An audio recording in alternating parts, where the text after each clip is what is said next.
Group 1 aspirants కోసం టీశాట్ నిర్వహిస్తున్నటువంటి ప్రతిష్టాత్మక కార్యక్రమానికి స్వాగతం. స్పేస్ టెక్నాలజీకి సంబంధించినటువంటి అంశాలు తెలుసుకుంటూ ఉన్నాం. ఈ క్రమంలో ఉపగ్రహ కక్షలకు సంబంధించినటువంటి రకాలు, వాటి యొక్క ప్రయోజనాలకు సంబంధించినటువంటి అంశాలు తెలుసుకుంటూ ఉన్నాం. ఈ వీడియోలో మనము మిగిలిన ఉపగ్రహ కక్షల యొక్క రకాలు, వాటి ప్రయోజనాలకు సంబంధించినటువంటి అంశాలు తెలుసుకునే ప్రయత్నం చేద్దాం. ఇప్పటివరకు మనము భూస్థిర కక్షలు జిఎస్ఓ, అదేవిధంగా భూనిమ్న కక్షలు ఎల్ఈఓ, మధ్యస్థ భూకక్షలు ఎంఈఓ, వీటితో పాటుగా పోలార్ ఆర్బిట్స్, అదేవిధంగా సన్ సింక్రనస్ ఆర్బిట్స్, ఇవి కూడా ఒక రకమైనటువంటి పోలార్ ఆర్బిట్సే కాబట్టి వీటిని మరో రకంగా ఎస్ఎస్పిఓగా కూడా చెప్తాం. అంటే సన్ సింక్రనస్ పోలార్ ఆర్బిట్స్ అనేటటువంటి అంశాలుగా చూస్తాం. దీంట్లో పోలార్ ఆర్బిట్స్ మరియు ఎస్ఎస్ఓ అనేటటువంటివి రిమోట్ సెన్సింగ్ ఉపగ్రహాలకు, అదేవిధంగా కార్టోసాట్ ఉపగ్రహాలకు అత్యంత కీలకమైనవి కాగా, ఈ జియోసింక్రనస్ ఉపగ్రహ కక్షలు, అదేవిధంగా భూనిమ్న కక్షలు మరియు మధ్యస్థ భూకక్షలు ఇవి కమ్యూనికేషన్ ప్రసారాలకు మిక్కిలి అనువైనటువంటి కక్షలుగా మనం ఇక్కడ చూస్తూ ఉన్నాం. ఈ రెండు కక్షలలోకి ఉపగ్రహాలను ప్రయోగించేటటువంటి సందర్భంగా ఆ ఉపగ్రహాలను బదిలీ కక్షలు అనే మరొక రకం కక్షల్లోకి ప్రయోగించాల్సి వస్తుంది. దీనికి ప్రధాన కారణంగా అక్కడ వ్యయాన్ని తగ్గించుకునేటటువంటి అవకాశము, అదేవిధంగా సాంకేతికత అందుబాటులోకి వచ్చినటువంటి పరిస్థితులలో కొన్ని సాంకేతిక సౌలభ్యాల ఆధారంగా ఖర్చును తగ్గించుకునేటటువంటి ప్రయత్నంగా కూడా దీన్ని మనం చూసుకోవచ్చు. ఇక్కడ ప్రధానంగా ఆన్ అండ్ ఆఫ్ వంటి మెథడ్ల ద్వారా ఉపగ్రహాన్ని తదుపరి కక్షా పెంపుదల చర్యలు అనేటటువంటి అంశంగా చూస్తాం. అంటే బదిలీ కక్షల నుంచి ఉపగ్రహము తనకు నిర్దేశించబడినటువంటి కక్షలోకి తనంతట తానుగా ప్రయాణించేటటువంటి ఈ క్రమాన్ని గ్రౌండ్ స్టేషన్ల నుంచి పరిశీలిస్తూ ఆ కక్షా పెంపు చర్యలను చేపట్టాల్సి వస్తుంది. మరి దీనికి సంబంధించినటువంటి అంశాలను తెలుసుకునే ప్రయత్నం చేద్దాం.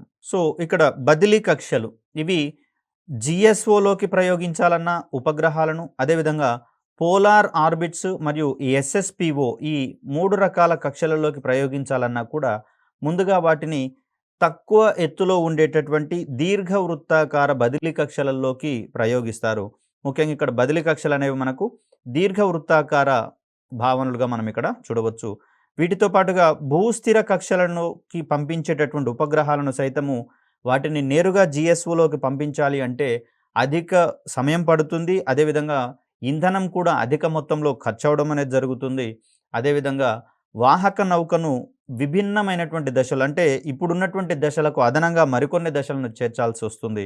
మరి ఇదంతా వ్యయభరితమైనటువంటి అంశాలు కాబట్టి సాంకేతికత సౌలభ్యంతో వీలైనంత తక్కువ ఖర్చుతో ఇక్కడ ఉపగ్రహ ప్రయోగాలు చేపట్టడానికి ఈ బదిలీ కక్షల కాన్సెప్ట్ని ఎంచుకోవడం అనేది జరిగింది. ఉపగ్రహాలను వాటి నిర్దేశిత కక్షలోకి ప్రయోగించడానికి ముందు వాటిని బదిలీ కక్షలు అనబడే ప్రత్యేక రకమైన కక్షలోకి ప్రవేశపెడతారు. ఈ బదిలీ కక్షల నుండి అంతర్నిర్మిత మోటార్లు, ఇందుకోసము ఎల్ఏఎం, దీంట్లో లిక్విడ్ అపోగి మోటార్. ఈ ఉపగ్రహాలలో ఉండేటటువంటి ఈ అంతర్నిర్మిత మోటార్లను ల్యామ్ లేదా లిక్విడ్ అపోగి మోటార్స్ అని ఫుల్ డీటెయిల్గా మనం ఇక్కడ చెప్తాం. ఇటువంటి మోటార్లను మండించడం ద్వారా ఆ కక్షా పెంపు చర్యలను చేపట్టడం అనేది జరుగుతుంది. వీటి సహాయంతో కేవలం తక్కువ శక్తిని ఉపయోగించడం ద్వారా ఉపగ్రహము లేదా అంతరిక్ష నౌకలను వాటి నిర్దేశిత కక్షల్లోకి తరలించేందుకు అవకాశం ఉంది. ముఖ్యంగా చూస్తే భూమి యొక్క ఆకర్షణ ప్రభావం నుంచి ఆ ఉపగ్రహాన్ని గనక తప్పించగలిగితే అది భూమి చుట్టూత ఒక ఉపగ్రహం మాదిరిగా పరిభ్రమిస్తుంది అని చెప్పుకున్నాము. ఈ క్రమంలో ఆ ఉపగ్రహానికి కావలసినటువంటి పలాయన వేగాన్ని అందించేవే వాహక నౌకలుగా చెప్పుకున్నాం. వీటిని బదిలీ కక్షల్లోకి ప్రయోగించిన తర్వాత అవి నిర్ధారిత కక్షలలోకి చేర్చుకోవడానికి గాను అందులో ఉండేటటువంటి ల్యామ్ వంటి అంతర్నిర్మిత మోటార్లను దశల వారీగా మండిస్తూ ఈ ఉపగ్రహ కక్ష పెంపు చర్యలను చేపట్టడం అనేది జరుగుతుంది. దీనికోసము మనకు కర్ణాటకలోని హసన్లో ఉన్నటువంటి మాస్టర్ కంట్రోల్ ఫెసిలిటీ సెంటర్, ఇది ప్రధానంగా ఉపగ్రహ కక్షల పెంపు చర్యలకు సంబంధించినటువంటి కంట్రోల్ని ఇది చేతుల్లోకి తీసుకొని నిర్వర్తించడం అనేది జరుగుతుంది. ఇక్కడ బదిలీ కక్షలకు సంబంధించి చూస్తే ఈ విధంగా జిఎస్ఓ అను సుదూర కక్షల్లోకి సమాచార ఉపగ్రహాలను ప్రయోగించడానికి ముందు వాటిని జీటీఓ లేదా దీన్నే మనము జిఎస్టిఓ అని కూడా అనవచ్చు. Geosynchronous transfer orbits. వీటిని భూ అనువర్తన బదిలీ కక్షలు, లేకపోతే కొన్ని సందర్భాల్లో భూస్థిర బదిలీ కక్షలు అనేటటువంటి పేరుతో కూడా పిలుస్తారు. ఇలాంటి అత్యంత సాధారణ భూ అనువర్తన బదిలీ కక్షల్లోకి ప్రవేశపెట్టడం అనేది జరుగుతుంది. ఈ జిఎస్టిఓ నుంచి జిఎస్ఓ లేదా భూస్థిర కక్షలలోకి ఉపగ్రహాలను తదుపరి కక్షా పెంపు చర్యల ద్వారా ఇంత క్రితమే చెప్పుకుంటున్నటువంటి మాస్టర్ కంట్రోల్ ఫెసిలిటీ సెంటర్ భారతదేశానికి సంబంధించి ఇది బదిలీ కక్షలలోకి చేరిన ఉపగ్రహాలను తన అధీనంలోనికి తీసుకొని వచ్చి నిర్దేశిత సంకేతాలను పంపించి అందులో ఉన్నటువంటి లిక్విడ్ అపోగి మోటార్లను మండించడం ద్వారా కక్షా పెంపు చర్యలను చేపట్టడం అనేది మనం ఇక్కడ గమనించాల్సినటువంటి అంశం.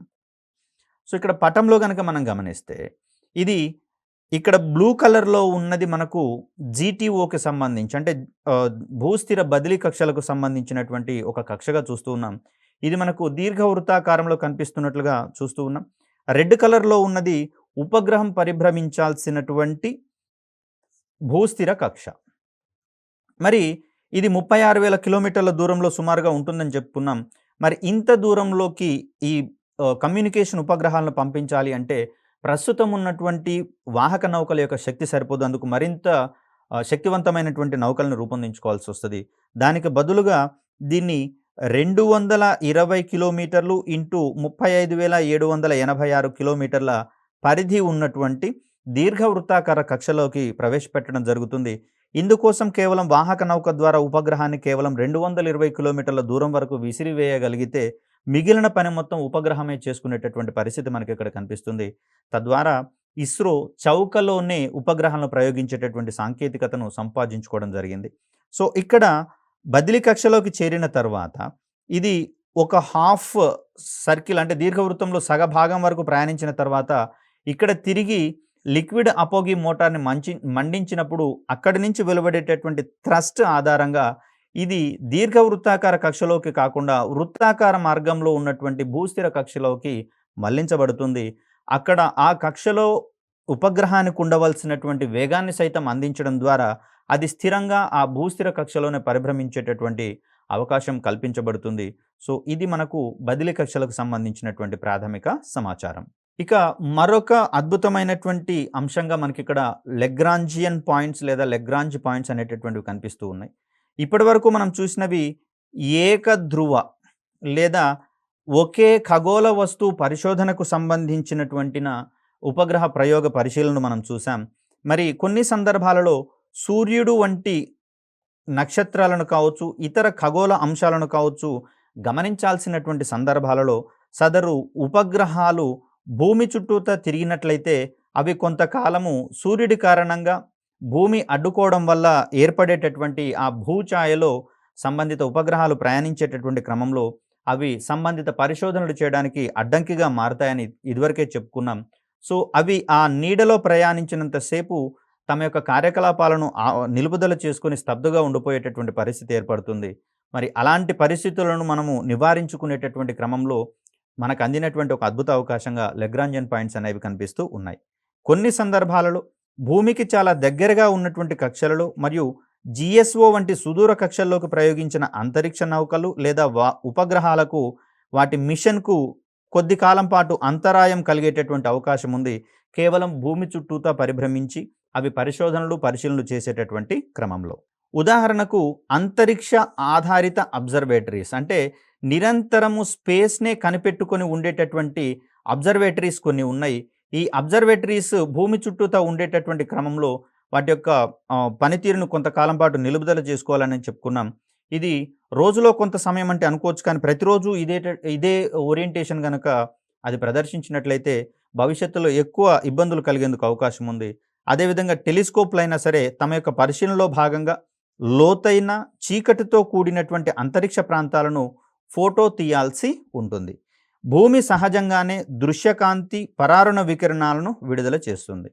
ఇప్పుడు సూర్యుని నుంచి వెలుతురు వేడిని పొందినటువంటి భూమి తిరిగి ఈ సూర్యుని నుంచి తను గ్రహించినటువంటి ఉష్ణం ఏదైతే ఉందో దీనిని వికిరణాల రూపంలో విశ్వంలోకి వెదజల్లేటటువంటి ప్రయత్నం చేస్తుంది. మరి ఈ వికిరణాల ప్రభావం వలన ఇక్కడ భూమి యొక్క స్థిర కక్షలు జిఎస్ఓలో ఉన్నటువంటి ఈ అబ్జర్వేటరీస్ కావచ్చు, టెలిస్కోప్లు కావచ్చు, ఈ వికిరణాల ప్రభావం వలన వాటి యొక్క పనితీరు అనేది కొంత మందకొడిగా నెమ్మదించేటటువంటి అవకాశం ఉంటుంది. ఇది దూరపు గెలాక్సీల నుండి విడుదలయ్యే కాంతిని గుర్తించకుండా టెలిస్కోపులను నిరోధించేటటువంటి ప్రయత్నం చేస్తుంది. ఫర్ ఎగ్జాంపుల్ గమనిస్తే ప్రస్తుతం పట్టణాలలో ఉండేటటువంటి ఈ వీధి దీపాల వెలుగులో నక్షత్రాలను మనము ఎక్కువగా గమనించనటువంటి పరిస్థితికి వచ్చాం కదా! సేమ్ ఇదే కైండ్ ఆఫ్ మెకానిజం అనేది ఈ టెలిస్కోప్‌ల పనితీరు సందర్భంగా కూడా వస్తుంది కాబట్టి, ఆ ఫలితంగా ఆ టెలిస్కోప్ ఆశించిన మేరకు పనిచేయనటువంటి విషయాన్ని మనం గమనించాలి. మరి ఇది భూమి చుట్టూతా ఉపగ్రహాలు కావచ్చు, సంబంధిత స్పేస్ అబ్జర్వేటరీస్ కావచ్చు, టెలిస్కోప్స్ కావచ్చు పరిభ్రమిస్తూ తమ యొక్క పరిశోధనలు చేయాల్సినటువంటి సందర్భంలో వచ్చే అడ్డంకులుగా వీటిని మనం చూస్తూ ఉన్నాం. మరి ఇటువంటి అడ్డంకులను, ఇబ్బందులను అధిగమించాల్సి వస్తే మనకున్నటువంటి ప్రత్యామ్నాయ మార్గాలుగా లెగ్రాంజియన్ పాయింట్స్ అనేటటువంటివి కనిపిస్తూ ఉన్నాయి. ఈ లెగ్రాంజియన్ పాయింట్స్ లేదా ఎల్ పాయింట్స్ అనేటటువంటివి చాలా ఎక్కువ దూరంలో ఉండేటటువంటి కక్షలుగా మనం చూస్తూ ఉన్నాం. ఇప్పటివరకు భూ పరిశీలనకు చేపట్టేటటువంటి కక్షల యొక్క గరిష్ట ఎత్తుగా మనం 36,000 కిలోమీటర్లు మనం చూసాం. మరి లెగ్రాంజియన్ పాయింట్లను కనుక మనం గమనిస్తే ఇది మిలియన్ కిలోమీటర్ల కంటే అధికమైనటువంటి దూరాలలో ఉండేటటువంటి కక్షలుగా మనం ఇక్కడ చూస్తూ ఉన్నాం. తద్వారా ఇతర ఖగోళ అధ్యయనాలకు అవి నిరంతరాయంగా కట్టుబడి ఉండేటటువంటి అవకాశం కల్పించబడుతుంది. ఈ దూరంలో ఉంటూ తమ చుట్టూ ఉపగ్రహాలు లేదా అంతరిక్ష నౌకలు పరిభ్రమించేటటువంటి కక్షలను కలిగి ఉంటాయి. భూమి మరియు సూర్యుని యొక్క గురుత్వాకర్షణ క్షేత్రాలు వాటి చుట్టూ తిరిగేటటువంటి వ్యోమ నౌకలు స్థిరంగా ఉండేలా భూమికి సంబంధించి ఒక రకంగా కలిసి ఉండేటటువంటి విధంగా ఇవి అంతరిక్షంలో సుదూరంగా ఉండేటటువంటి అవకాశం ఉంటున్నట్లుగా మనం చూస్తూ ఉన్నాం. ఫర్ సపోజ్ సూర్యుడికి సంబంధించి భూమికి సంబంధించి చూస్తే ఈ రెండింటిని పరిశీలించాల్సినటువంటి క్రమంలో ఈ రెండింటిని కలిపి ఉంచేటటువంటి రేఖకు కొంత దూరంలో అంటే కొన్ని మిలియన్ కిలోమీటర్ల దూరంలో ఉండేటటువంటి బిందువుల చుట్టూత వీటి చుట్టూ కొన్ని నిర్దిష్టమైనటువంటి కక్షలలో ఈ ఉపగ్రహాలను పరిభ్రమించేలా చేయడం అనేది జరుగుతుంది. ఈ ఉపగ్రహాలు పరిభ్రమించేటటువంటి సమయంలో తమ యొక్క పరిశోధనలకు భూమి అడ్డుగా ఉండకుండా కొంత సుదూరంలో ఈ బిందువుకి దూరంగా ఉండేలా కక్షలను ఎంచుకోవడం అనేది జరుగుతుంది. ఇటువంటి పాయింట్స్నే మనం ఇక్కడ లెగ్రాంజియన్ పాయింట్స్ అనేటటువంటి అంశాలుగా చూస్తూ ఉన్నాం. ఒక రకంగా ఇది భూమితో చూసినా కూడా స్థిరంగా ఉండేటట్లుగా మనం ఇక్కడ భావించాల్సి వస్తుంది. అంటే భూమికి సంబంధించినటువంటి మిగిలిన ఉపగ్రహాలు ఏ విధంగా అయితే పరిభ్రమిస్తూ ఉన్నాయో ఇది భూమిని సూర్యుని కలిపేటటువంటి అక్షం ఆధారంగా పరిభ్రమించేటటువంటి ఉపగ్రహ కక్షలకు సంబంధించిన పాయింట్గా మనకు లెగ్రాంజియన్ పాయింట్ అనేది కనిపిస్తుంది. గతంలో అయితే భూమి కేంద్రంగా ఉపగ్రహాలు తిరుగుతూ ఉండగా ప్రస్తుతం ఈ లెగ్రాంజియన్ పాయింట్ కేంద్రంగా విభిన్నమైనటువంటి కక్షలలో సంబంధిత అంతరిక్ష నౌకలు కావచ్చు, ఉపగ్రహాలు కావచ్చు పరిభ్రమించే అవకాశాన్ని ఇక్కడ మనం చూస్తూ ఉన్నాం. సో ఇలా చూస్తే అంతరిక్ష నౌకను భూమికి చాలా దూరంలో ఉన్న ఇతర కక్షలకు గనక ప్రయోగిస్తే అంటే భూమి కాకుండా ఇతర కేంద్రాల చుట్టూతో ఉన్నటువంటి అంతరిక్ష కక్షలకు సంబంధించి చూస్తే అవి క్రమక్రమంగా సూర్యుని చుట్టూ ఉన్న కక్షలోకి వస్తూ భూపరిధికి దూరంగా ప్రయాణించే ప్రమాదం ఉండడంతో కమ్యూనికేషన్ అనేది కష్టతరం అవుతూ ఉంటుంది. ఫర్ సపోజ్ ఇక్కడ భూమికి సంబంధించి అదేవిధంగా సూర్యునికి సంబంధించి ఈ రెండిటికి సంబంధించి కొంచెం భూమికి సుదూరంలో ఉండేటటువంటి కక్షలలో గనక ఈ అబ్జర్వేటర్లని కావచ్చు, టెలిస్కోపుల్ని కావచ్చు ప్రయోగించినట్లయితే ఇది తన చుట్టూతో తాను ప్రయాణించేటటువంటి సందర్భంలో కొంతకాలం పాటు సూర్యునికి దగ్గరగా వచ్చేటటువంటి పరిస్థితి ఏర్పడుతుంది.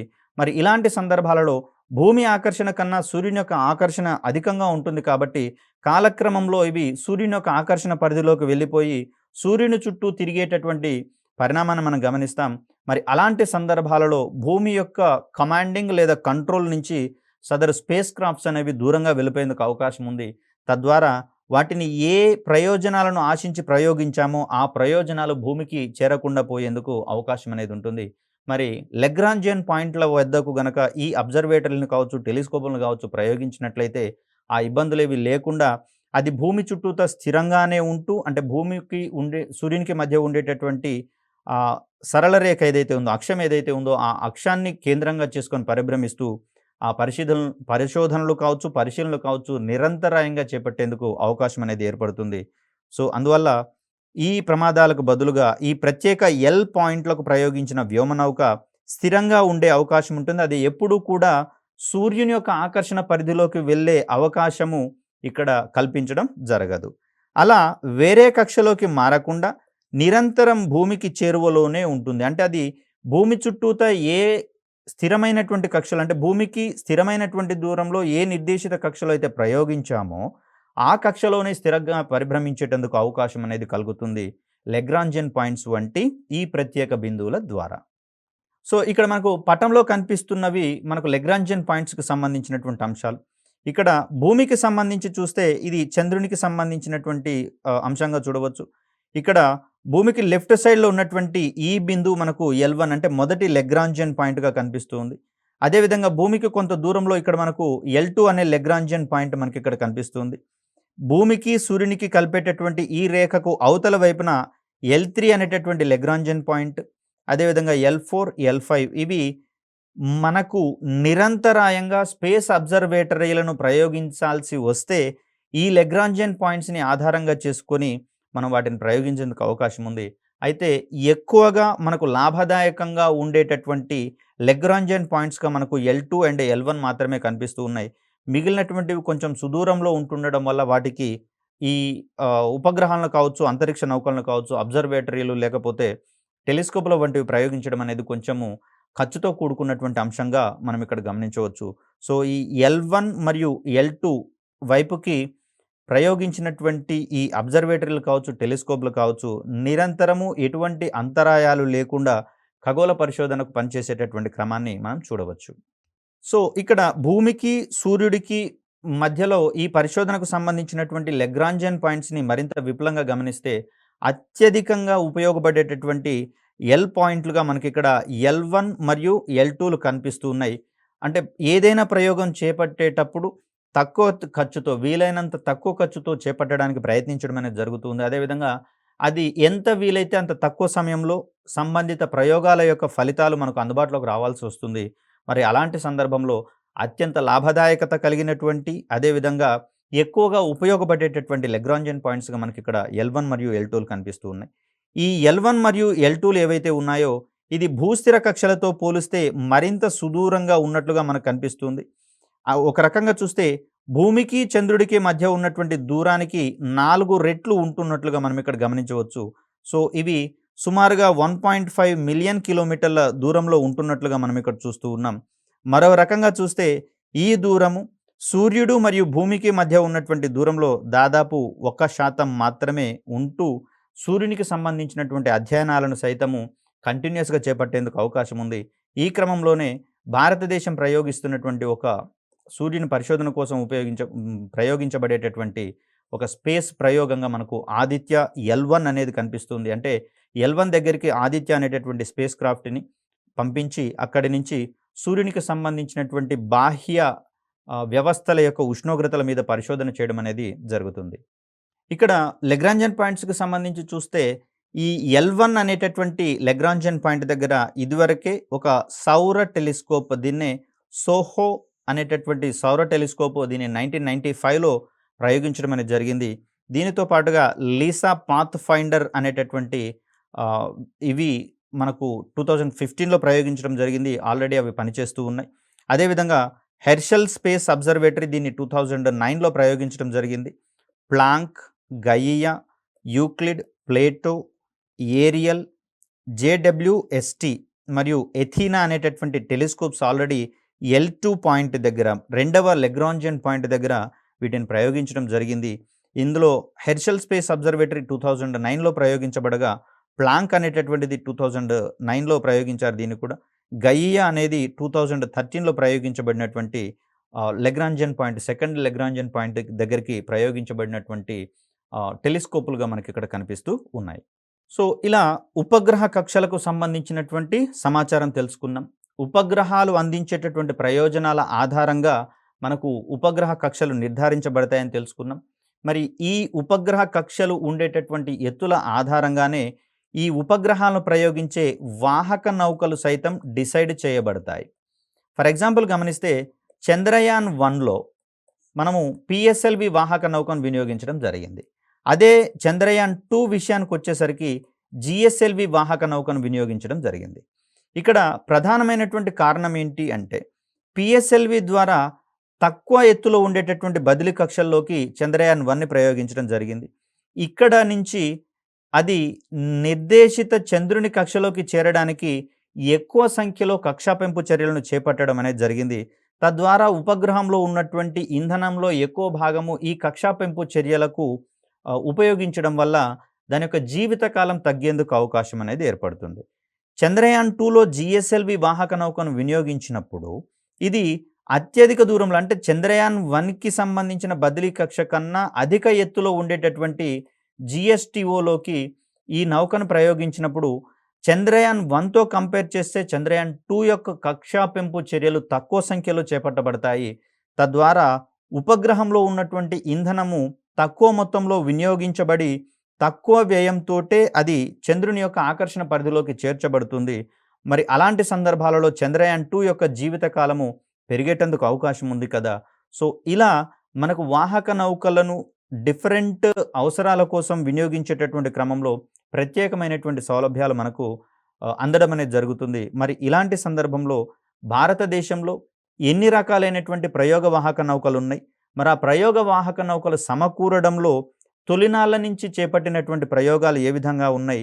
ఈ ఓరియంటేషన్‌లో అంత సమాచారాన్ని మనం నేర్చుకోవాల్సినటువంటి అవసరం ఉంది. మరి ఈ సందర్భంగా చూస్తే ప్రస్తుతం మనందరికీ తెలిసినవి పిఎస్ఎల్వి మరియు జీఎస్ఎల్వికి సంబంధించినటువంటి వాహక నౌకలు.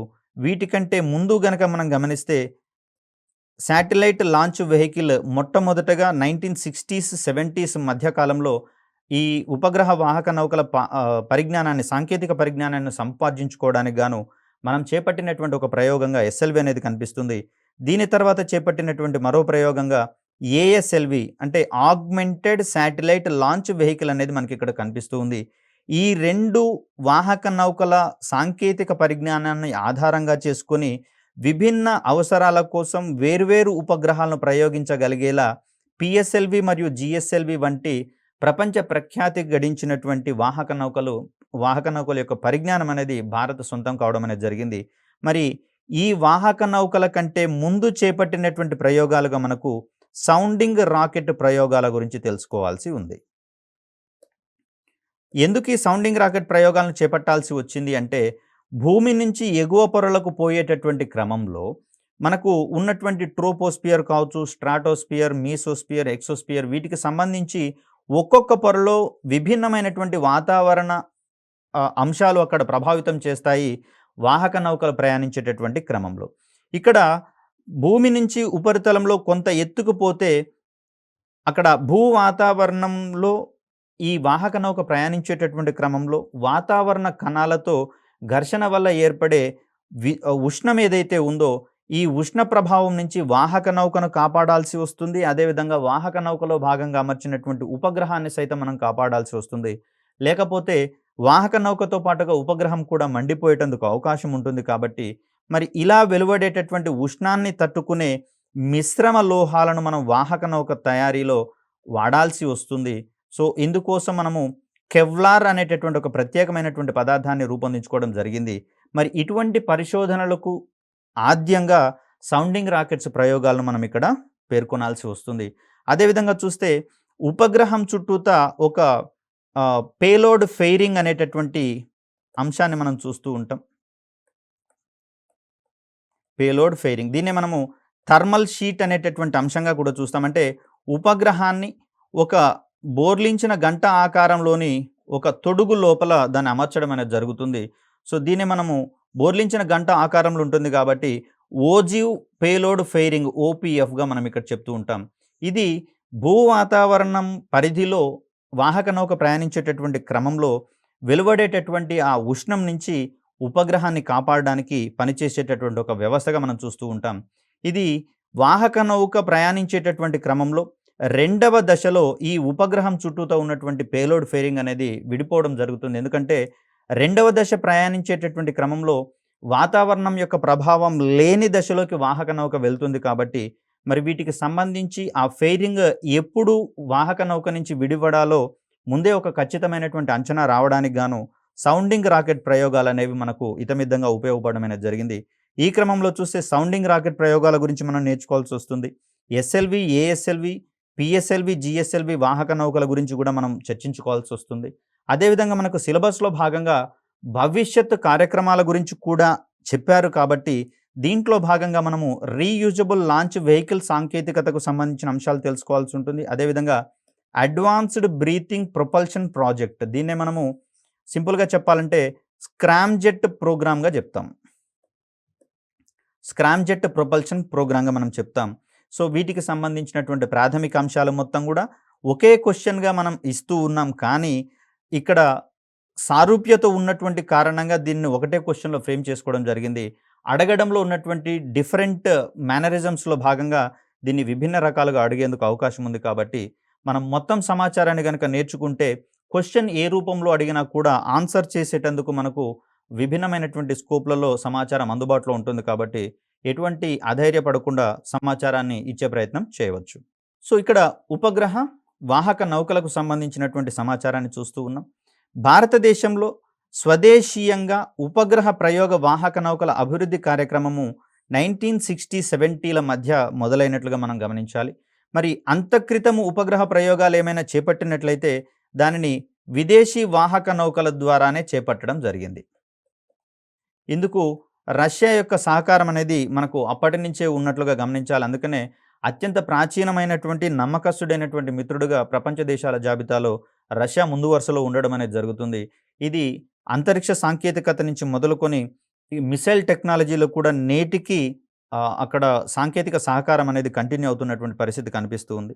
సో ఇలా చూస్తే తొలినాళ్లలో ఉపగ్రహ ప్రయోగాల కోసం విదేశాలపై ఆధారపడినా కూడా 1980ల నాటికి భూనిమ్న కక్షలలోకి ఉపగ్రహాలను ప్రయోగించగల వాహక నౌకలను భారతదేశము స్వదేశీయంగానే రూపొందించుకుంది. ఈ క్రమంలో 1980స్లలో మనకు అందుబాటులో వచ్చినటువంటి వాహక నౌకగా ఎస్ఎల్వి అనేది కనిపిస్తుంది, శాటిలైట్ లాంచ్ వెహికల్ అనేటటువంటి పేరుతో. సో ఇక్కడ భారతదేశానికి సంబంధించి ఈ వాహక నౌకలను సముపార్జించుకునేటటువంటి క్రమంలో, అంటే వాహక నౌకలను స్వదేశీయంగా రూపొందించుకునేటటువంటి క్రమంలో మనకు ఎదురైనటువంటి అన్ని వ్యవస్థలకు సంబంధించిన అంశాలు తెలుసుకోవాల్సి ఉంటుంది. దీంట్లో భాగంగా sounding rockets, satellite launch vehicle, augmented satellite launch vehicle, ఈ రెండింటి యొక్క సహకారంతో రూపొందించబడినటువంటి పిఎస్ఎల్వి, జిఎస్ఎల్వి, అదేవిధంగా లాంచ్ వెహికల్ మార్క్ 3, దీన్నే వాస్తవానికి జిఎస్ఎల్వి మార్క్ 3గా చెప్తామండి. మరి ఇక్కడ ఆల్రెడీ జిఎస్ఎల్వి ఉంది కదా అంటే దీంట్లో MK1 వెర్షన్ ఒకటి, MK2 వెర్షన్ ఒకటి, 2 వెర్షన్స్ మనకు అందుబాటులో ఉండడం అనేది జరుగుతుంది. సో లాంచ్ వెహికల్ మార్క్ 3ని మనం జిఎస్ఎల్వి మార్క్ 3గా చెప్తాం. దీనికి స్పెసిఫిక్గా వేరొక నేమ్ పెట్టారు కాబట్టి LVMగా దీన్ని మాట్లాడుకుంటూ ఉన్నాం. ఇక్కడ MK1 యొక్క ప్రత్యేకత ఏంటంటే దీనిని రూపొందించడంలో రష్యా అందించినటువంటి 7 క్రయోజనిక్ ఇంజన్లను వినియోగించడం అనేది జరిగింది. సో అంతరిక్ష రంగంలో రష్యా యొక్క సాంకేతిక సహకారం ఎలా ఉందో ఇది మనకు వివరించే ప్రయత్నం చేస్తుంది. సో రష్యా నుంచి దిగుమతి చేసుకున్నటువంటి క్రయోజనిక్ ఇంజన్ల ఆధారంగా రూపొందినవి జిఎస్ఎల్వి మార్క్ 1 వాహక నౌకలు కాగా, స్వదేశీయంగా రూపొందించుకున్నటువంటి అభివృద్ధి పరుచుకున్నటువంటి క్రయోజనిక్ ఇంజన్లను ఆధారంగా చేసుకుని రూపొందించినవి మార్క్ 2 అండ్ మార్క్ 3 వాహక నౌకలు. అంటే మార్క్ 1లో విదేశాల నుంచి దిగుమతి చేసుకున్నటువంటి క్రయోజనిక్ ఇంజన్లను వాడగా, స్వదేశీ క్రయోజనిక్ ఇంజన్లను వాడినటువంటి జిఎస్ఎల్వి వాహక నౌకలుగా మనకు మార్క్ 2 అండ్ మార్క్ 3 కనిపిస్తూ ఉంటాయి. దీనితో పాటుగా reusable launch vehicle technology demonstration అనేది మనం పరిశీలించాల్సినటువంటి అంశం. దీంతో పాటుగా స్క్రామ్జెట్ టెక్నాలజీ గురించి కూడా మనం అధ్యయనం చేయాల్సి ఉంది. ఇక్కడ పిఎస్ఎల్వికి సంబంధించి మరొక విశిష్టత ఏంటి అంటే ద్రవ ఇంధనాన్ని వినియోగించినటువంటి మొట్టమొదటి వాహక నౌకగా పిఎస్ఎల్వి పేరు గడించింది. అంటే మరి అంతకుముందు ఉన్నటువంటి వాహక నౌకల్లో ద్రవ ఇంధనం వాడలేదా అంటే వాడలేదనే చెప్పవచ్చు.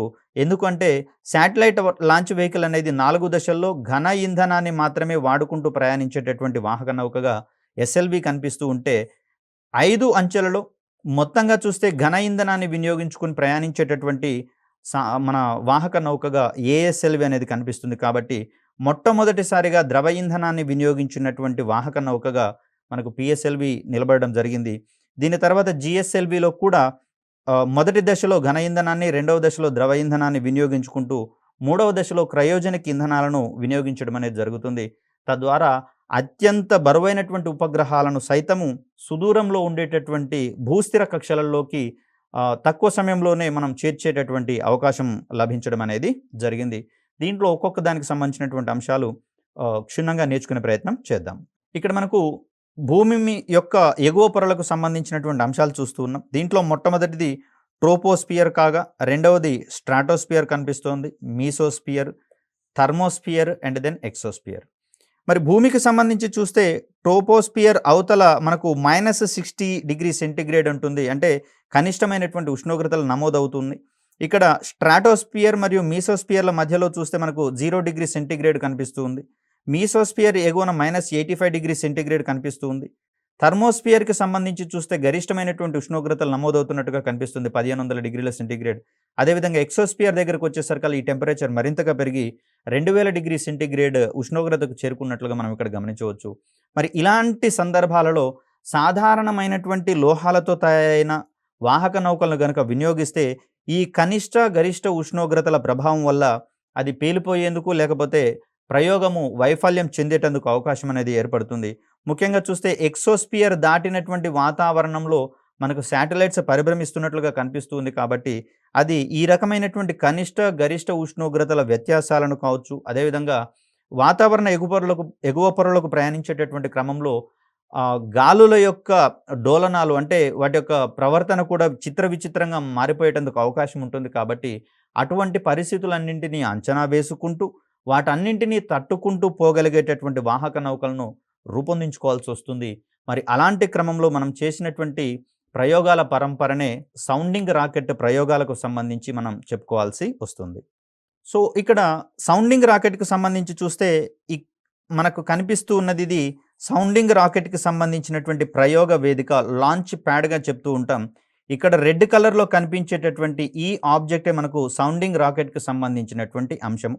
దీంట్లో సిల్వర్ కలర్లో కనిపించేటటువంటి ఈ టాప్లో హెడ్ భాగంలో ఈ సౌండింగ్ రాకెట్కి సంబంధించి ఏ వాతావరణ పరిశోధనలు అయితే చేస్తామో వాటికి సంబంధించినటువంటి పేలోడ్స్ని అమర్చడం అనేది జరుగుతుంది.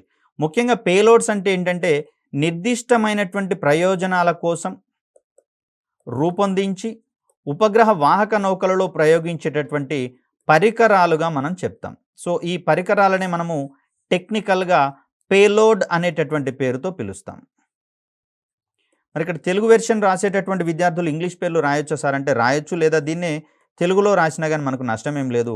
పరికరాలు అనే కంటే పేలోడ్స్ అనేటటువంటి పదంతో వాడడం అనేది సముచితంగా ఉంటుంది. ఎందుకంటే టెక్నికల్ టెర్మినాలజీ అనేది సైన్స్ అండ్ టెక్నాలజీలో ఆన్సర్స్ రాసేటటువంటి క్రమంలో వీటి వాడకం ద్వారా పేపర్ వాల్యుయేషన్ చేసేటటువంటి వ్యక్తికి మనకు ఆ అంశాలన్నీ కూడా క్లియర్ కట్గా తెలిసినట్లుగా ఒక పర్ఫెక్షన్ వచ్చినట్లుగా భావించి మనకు ఎక్కువ మార్కులు అవార్డు చేయడానికి అనేది అవకాశం దొరుకుతుంది. సో ఇలా సౌండింగ్ రాకెట్లకు సంబంధించి చూస్తే ఇవి 1 లేదా 2 దశల సాలిడ్ ప్రొపెల్లెంట్ రాకెట్లు, అంటే ఘన ఇంధనాన్ని వినియోగించే రాకెట్లు అన్నాం కదా. అంటే సౌండింగ్ రాకెట్లలో కూడా మనము ఘన ఇంధనాన్ని వినియోగిస్తూ ఉంటాం. వీటిని ఎగువ వాతావరణ ప్రాంతాలను పరిశీలించడానికి, అంటే భూమి యొక్క ఉపరితలం నుంచి పైకి పోయేటటువంటి క్రమంలో ఎగువన ఉండేటటువంటి వాతావరణ పొరలను లేదా అక్కడ ఉండేటటువంటి ప్రాంతాలను పరిశీలించడానికి, అదేవిధంగా చూస్తే కొన్ని రకాలైనటువంటి అంతరిక్ష పరిశోధనల కోసం కూడా ఉపయోగించేటందుకు అవకాశం ఉంది. ముఖ్యంగా చూస్తే భూమి చుట్టూతా కొంత పరిధి మేరకు ఆవేశిత కణాలు అనేవి చలిస్తూ ఉంటాయని చెప్పుకున్నాము. వీటిని మన వాన్ అలెన్ బెల్ట్కి సంబంధించినటువంటి అంశంగా చూస్తూ ఉన్నాం. మరి ఈ వాన్ అలెన్ బెల్ట్లో ఉండేటటువంటి ఆవేశిత కణాలు ఏవైతే ఉన్నాయో ఇవి కొన్ని నిర్దిష్టమైనటువంటి పొరల దగ్గరకు వచ్చినప్పుడు ప్రత్యేకమైనటువంటి కాంతి పుంజాలను వెలువరించేటటువంటి పరిస్థితి మనకు కనిపిస్తుంది. దీన్నే మనము అరోరా అనేటటువంటి అంశాలుగా చూస్తూ ఉన్నాం. ధ్రువ జ్యోతులుగా మనం ఇక్కడ చెప్తూ ఉంటాం ఈ కాంతి పుంజాలకు సంబంధించి. మరి అలా చూస్తే డిఫరెంట్ లేయర్స్గా వాతావరణ పొరలు ఉంటున్నటువంటి సందర్భంగా ఒక్కొక్క పొరను నిర్దిష్టంగా పరిశీలించేటటువంటి క్రమంలో చేపట్టిన ప్రయోగాలుగా మనం సౌండింగ్ రాకెట్ ప్రయోగాలు చూస్తూ ఉన్నాం. దీంట్లో భాగంగా వాహక నౌకలు, ఉపగ్రహ ప్రయోగాల కోసం ఉద్దేశించినటువంటి నూతన విభాగాలు లేదా సాంకేతికతలు ఏవైతే ఉన్నాయో ఆ సాంకేతికతలు, ఉపవ్యవస్థల నమూనాలను పరిశీలించడానికి లేదా వాటి పనితీరును పరిశీలించేటటువంటి క్రమంలో ఈ సౌండింగ్ రాకెట్లు అనేవి నమూనా ప్లాట్ఫామ్లుగా పనిచేసేటటువంటి క్రమాన్ని ఇక్కడ మనం చూస్తాం. అంటే ఇప్పటికీ కూడా ఉపగ్రహ సాంకేతికతలో కొత్త సాంకేతిక పద్ధతులు అందుబాటులోకి వస్తున్నటువంటి పరిస్థితులలో ఆయా నూతన సాంకేతికతలను నేరుగా ప్రయోగ వాహక నౌకల ద్వారా పరిశీలించినట్లయితే ఎక్కువ ఖర్చు అనేది అయ్యేందుకు అవకాశం ఉంటుంది. కాబట్టి వాటిని తక్కువ ఖర్చులో చేపట్టడానికి వీలుగా సౌండింగ్ రాకెట్ ప్రయోగాల ద్వారా వాటిని పరిశీలించేటందుకు అవి ఒక టెస్ట్ బెడ్‌గా, టెస్ట్ ప్లాట్‌ఫార్మ్స్‌గా వినియోగపడేందుకు అవకాశం ఉంటుంది.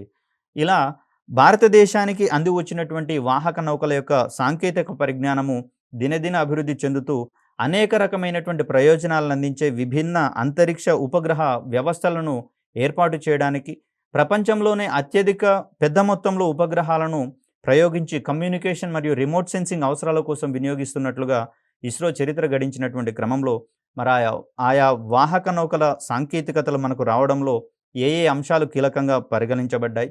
అదేవిధంగా వాహక నౌకలు ప్రయోగించేటటువంటి క్రమంలో అది ప్రయాణించేటటువంటి దశలు ఏ విధంగా ఉంటాయి? వాటిలల్లో వాడే ఇంధనాలు ఏ విధంగా ఉంటాయి? వీటన్నిటికి సంబంధించినటువంటి అంశాలు తెలుసుకోవాల్సిన అవసరం ఉంది. రాబోయే వీడియోలలో అటువంటి అంశాలన్నీ తెలుసుకునే ప్రయత్నం చేద్దాం. మరొక చక్కటి వీడియోతో మీ ముందుకు వచ్చే ప్రయత్నం చేస్తాను. అప్పటి వరకు సెలవు. ధన్యవాదాలు.